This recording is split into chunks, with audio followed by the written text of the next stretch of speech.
Բարի լույս բարեկամներ, այս համատարած խավարի մեջ ավետման լույսը առկայծող թեմայի շուրջ այստեղ հրավիրել ենք 12-ի խորհրդի ներկայացուցիչ ռեժիսոր պարոն Խաչիկ Չալիկյանին։ Պարոն Չալիկյան, հարցս այսպիսին է, որն է դրա խորհուրդը, ինչ ասել է ավետման խորհուրդ։ Ավետում մեծագույն քաղաքակրթական այս ճգնաժամում շատ կարևոր է նոր համակարգի կայացումը։ Մեծագույն շրջադարձ է կատարվում բոլոր ոլորտներում եւ այսօր ամենատխուր բանը նա է, որ մենք ապրում ենք օրակարգով, մի օրակարգում, որը մեզ հետ որևէ կապ չունի։ Եվ այս համատարած հուսահատությունը հենց նրանից է, որ այս համակարգը մերը չի։ Եթե մենք անգամ այս համակարգում մեզ լավ զգայինք, այս հիասթափությունը չլիներ, դա մեր վախճանը կլիներ։ Այնպես որ պիտի մենք շնորհակալությամբ ընդունենք այս մեծագույն տիեզերական խնդիրները, որտեղ մեզնից է ակնկալվում դրա հաղթահարումը։ Ես չեմ կարծում, որ ուրիշ ժողովուրդ իր մեջ կրում է իր իրական ակնկալիքների եւ իրականության այսպիսի մեծ հակասություն։ Իրականում այդ մեր մեծ երկիրը կա, իրենք մեզ փորձում են մոռացնել դա, որովհետեւ ճշմարտությունը, գեղեցիկը, ուրախությունը դա միշտ առկա է։ Դա է տիեզերքի խորհուրդը։ Իսկ տխրությունը, այս խեղվածությունը դա պիտի վաստակել։ Եվ մենք հաջողությամբ վաստակում ենք այդ աղետալի օրակարգը, եւ հիմա դրան հակադարձելու ամենակարևոր խնդիրը այդ լույսը տեսնելն է, որը յուրաքանչյուրիս մեջ կա։ Յուրաքանչյուր հայի մեջ կա մեծագործությունների մղող այդ ազդակները, բայց մեզ ստիպում են ապրել չնչին կյանքով։ Եվ եթե մեր մեջ փորձում են վերացնել առաջին հերթին մեր հիշողությունը, պատմական հիշողությունը, դա իրենց համար սարսափ ներշնչող խնդիրն է, որովհետև ժամանակը մի ամբողջական օրգանիզմ է, անցյալը, ներկան եւ ապագան, եւ անցյալի մեր մեծագույն ժառանգությունը դա մի հզոր խթան է, որպեսզի մենք գիտակցենք, որ դա անցյալ չի, դա մեր պատասխանատվությունն է այսօր։ Մեր թիկունքը դա մեր մեծագույն ժառանգությունն է, մեր մեծերն են, եւ մենք պատասխանատու ենք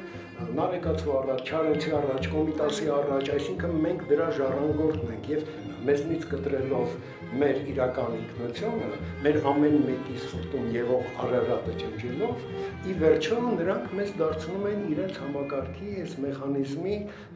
ինչ ասեմ, այսպես աներաս, անհիշողություն միջատներ։ Եվ եթե աշխարհի նեռերի համակարգը առաջին հերթին մեր դեմ է դուրս եկել, ուրեմն իրենք վախենում են հենց մեր ինքնությունից, եւ մենք պիտի իրենց վախը արդարացնենք մեր մեծագույն գործերով, ուրիշ ճանապարհ չկա եւ ամբողջ խնդիրը սա է։ Մեր իրական երկիրը կա, իսկ ինչ իրենք են մեզ փորձում պարտադրել, դա կեղծ է եւ գոյություն չունի եւ դրա համար ամենակարևորը այդ ավետման լույսը տեսնել։ Իրական ավետյաց երկիրը դա Հայաստանն է եւ ավետման խորհուրդը միշտ հայության առաքելությունն է եղել, որ այդ ավետման գաղափարը տարածել է միշտ աշխարհով մեկ եւ այսօր քաղաքակրթական նոր համակարգի, նոր համակեցության պատվերը պիտի հնչի Հայաստանից։ Դա հայության մեծագույն խնդիրն է, որը փորձում են մեզ մոռացնել։ Ավետման երկիրը ես ուզում եմ, որ բոլորս տեսնենք մեր մեջ, որովհետև այսօրվա պատերազմը հայտարարված է յուրաքանչյուր հայի։ Եվ այդ առումով, եթե մեր մեջ յուրաքանչյուրս տեսնում ենք մեր ոլորտում մեծագործությունների կոչված մտահղացումներ, գաղափարներ, պիտի կարողանանք դրա շուրջ համախմբելով մեր իրական ներուժը ձևավորել համահայկական նոր քաղաքակրթական համակարգը ներկայացնող իրական սուբյեկտ, որի առաջնային հզոր հենասյուներն են արդարությունը, ճշմարտությունը, բարոյականությունը։ Հայաստանը եկեք ընկալենք որպես համաշխարհային քաղաքակրթական հոգևոր կայսրություն եւ փորձենք տեր կանգնել այս կործանվող մոլորակին, ավելի չնչին խնդիր մենք իզորու չենք լուծել։ Այդ գաղափարի շուրջ են ծնվել մեր բոլոր մեծագործությունները։ Մենք խոսեցինք, որ մեր մեծերը միշտ իրենց մեջ կրել են ավետման գաղափարը, քաղաքակրթական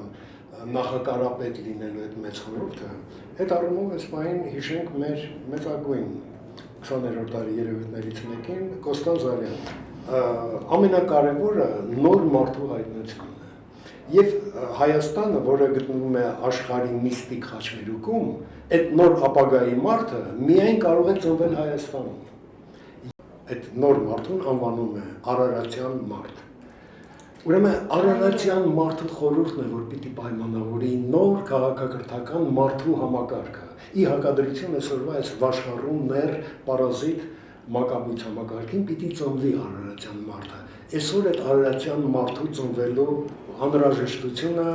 օրախնդիր է։ Եվ այդ առումով հիշենք նաև մեր մեծ փոքր մայրին, որը քարանձավում փակված է, դա նշանակում է, որ մենք ենք իրականում մինչև այսօր փակված եղել քարանձավում, եւ այսօր մեր քարանձավից դուրս գալու ժամանակն է, որտեղ մերը խորհրդանշում է մեր հավաքական կերպարը, որը չի կարող չնչին կյանքով ապրել այս մանր աշխարհում։ Մասշտաբով հզոր, ազնվական, տիեզերական մեծ անհուն խորհուրդը, ներդաշնակ խորհուրդը կրող մարդու աշխարհը պիտի կայանա եւ դրա սիմվոլը այս դեպքում նաև Կոստանզարյանի ասած արարատյան մարդը։ Մենք այդ ավետման երկիրը տեսնում ենք Կոմիտասի երաժշտության մեջ, Չարենցի պոեզիայի, Նարեկացու աղոթքի, օրինակ նույն Չարենցը, Տերյան, երբ որ խոսում են երկիր նայիրի մասին։ Մահն է արդյոք թե ինչ է քեզ պատել պայծառ նայիրին։ Մեզ ապրեցնողը, մեզ մարդ հայ դարձնողը հենց երկիր նայիրին է։ Մարդկային դաշտում է այդ ամենամեծ աղետը։ Մեր պարտությունները սկսվեց, երբ որ մենք տանուլ տվեցինք մեր ինքնությունը։ Եվ դրա համար այսօր պայքարին մեր հզոր խաչ պատերազմի թուրքեծակի զենքը, դա մեր ինքնությունն է, մեր ճշմարիտ հավատը, աշխարհին նոր քաղաքակրթական համակարգի հզոր պատվերը իջեցնել։ Ուր է երկիր նայրին Չարենցի ասած, Տերյանի ասած, ուր է։ Երկիր նայրին յուրաքանչյուրի մեջ է։ Դա պայքարի խնդիր չի, դա գիտակցության խնդիր։ Երկինքը տեսնելու համար ինչքան ժամանակ է պետք։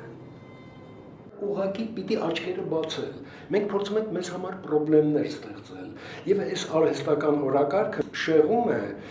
մեզ այդ արտնացման գիտակցությունից։ Երբ որ մարդ սիրում է, սիրը հարվում է, հայտնվում է երկիր նայիրին։ Այսինքն դա այդ ոգեշնչումն է, ուրախությունն է։ Արևը ամեն օր ծաղկում է այդ խորհուրդը մեզ ներշնչելու, որ ամեն օր մենք ի վերջո շանս ունենք նորից ծնվելու։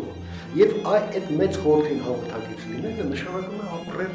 երկիր նայիրին։ Ուրիշ երկիր չկա, կա երկիր նայիրին, ինչ մեզ մոտեցում են, դա կապ չունի ընդհանրապես ապրելակերպի հետ։ Դրան պիտի ներշնչի մեր արվեստը, մեր մարդկային հարաբերությունները, այսօր տեսեք քաղաքական դաշտը համատարած այն համակարգում են, որը պարտադրել են մեզ, որը ոչ մի կապ չունի մեր ինքնության հետ։ Այսինքն մենք ապրում ենք մի ուղեծրում, որը ոչ միտեղ չի տանում։ Մենք ամեն ընտրությամբ ավելի հետ ենք գնացել։ Այդ ընտրությունը յուրաքանչյուրիս ընտրությունն է մեր ներսում, ընտրում ենք երկիր նայիրին, ապրում ենք մեր ավետյաց երկրում, մեր մեծագործություններով կայացնում ենք համահայկական այդ սուբյեկտը։ Այդ գործընթացը արդեն սկսվել է։ Մեծագույն ծրագրեր արդեն գործի են դրված, կոնտակտներ ենք հաստատել համահայկական դաշտում հայ երևելի ներկայացուցիչների, նաև օտարների հետ։ Մենք սրա մեջ պիտի տեսնենք սկիզբը, նորը, եւ այդտեղ մեր հայության մեծագույն առաքելությունն ու պատասխանատվությունը։ Երկիր նայիրին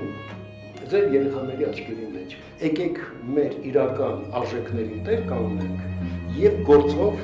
գործ բառը մի քիչ հայ չի ասում, մեծագործությամբ իմաստավորենք մեր առաքելությունը։ Բարձր եմ գնահատում այստեղ ծնողների, մայրերի, տիկնանց դերը այս հարցում։ Ինչ անենք, ինչպես անենք, որ այդ լույսը նաև արթնանա մեր երեխաների հոգում, որն է մոր, տիկնանց աստվածահաճո առաքելությունը ավետման խորհրդի կայացման գործում։ Այսպես ասենք, վերածնման փրկության մեջ մեծագույն դեր ունեն տիկնայք, հատկապես հայ կինը, հայ մայրը, որովհետև այսօրվա համակարգի կործանման մեջ էլ շատ մեծ դեր են խաղում այսօր կանայք։ Այսինքն իրենք կարող են կործանել, իրենք կարող են վերածնել։ Իսկ հայ կինը, եթե հայի նկարագրին հավատարիմ է, անպայման այդ լույսը կրում է մեծ հայոց տիկնոջ տունը, հայք աշխարհը վտանգի մեջ է։ Հայ տիկնոջ համար ամենակարևոր առաքելությունը իր ընտանիքն է։ Եվ հիմա մեր մեծ ընտանիքը կռիվ է ընկել։ Այո։ Եվ այդ կռվի մեջ, այդ չարության, այդ նախանձի, ատելության համատարած թշնամանք է այսօր, որը մեզ հետ որևէ կապ չունի։ Տեսեք, ամեն օր հանցագործություններ, դա հայերեն չի, բարեկամներ։ Հիշեցնենք, այդ մասին մենք խոսել ենք, 88 թվին, փետրվարի սկզբին, Երկիրը համատարած կաշառքի կոռուպցիայի մեջ խրված մի երկիր էր, հավասարակություն, գողություն, կոռուպցիա եւ այլն։ Մի ամիս հետո երկրում չկար ոչ մի կաշառակեր եւ ամբողջ տարվա ընթացքում ոչ մի հանցագործություն, որովհետեւ մենք գտել ենք մեր ինքնությունը։ Մենք հավատով ենք ապրում, մենք սիրում ենք իրար, մենք սիրում ենք մեր երկիրը, ամբողջ Հայաստանը մեր ընտանիքն է։ Մեզ չներվեց հենց դա առաջին հերթին։ Մինչև այսօր մեր մեջ վերացնում են այդ մեր իրական արժեքային համակարգը։ Ես ուզում եմ մայրերի մեջ արթնանա, երկրին տեր կանգնելու, իրենց կողքի տղամարդկանց սաստելու, եթե պետքա ապտակելու, որովհետև նրանք տեսնում ենք ինչ օրն են հասցրել մեր երկիրը, մեր հայրենիքը, բայց նաև տեսնում ենք, թե ինչ մեծ անկում է ապրել նաև հայուհին։ Տեսնում ենք իր հագուստից, իր խոսվածքից եւ ամենաշատ ես վախենում եմ իրանց դաստիարակած երեխայից եւ նրանց կողքը եղող տղամարդուց։ Այսինքն կինը պիտի իր ձեռքը վերցնի երկրի հետ ընտանիքը կարգի բերելու այդ խորհուրդը ընտանիքն է։ Այո, մեջ վերում եմ մեր մեծագույն պատմաբաններից Ադոնցի խոսքերը, ասում է հայ ժողովուրդը իր ինքնությամբ մեծ վերելք ապրել այն շրջաններում, երբ որ սիրել է իր բարոյապարկեշտ ղեկավարին։ Այո։ Ամենակարևորը այդ բարոյապարկեշտ հարաբերություններն են մեր իրական երկրի հանդեպ սերը, ակնկալվող նոր աշխարհի